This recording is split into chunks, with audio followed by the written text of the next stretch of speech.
செய்து வணங்கி வருபவர். அவர் கோமாதா ஆசி தினம் கிடைக்க பெற்றவர். கோமாதாவை பூஜை செய்து வணங்கி வருபவர். அவர் கோமாதா ஆசி தினம் கிடைக்க பெற்றவர். கோமாதா ஆசி பெற்று வாழ்ந்து வருபவர்.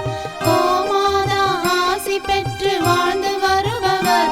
என்றும் கோமாதா துணை நின்று நன்மை செய்திடும். என்றும் கோமாதா துணை நின்று நன்மை செய்திடும். கோமாதாவை பூஜை செய்து வணங்கி வருபவர். அவர் கோமா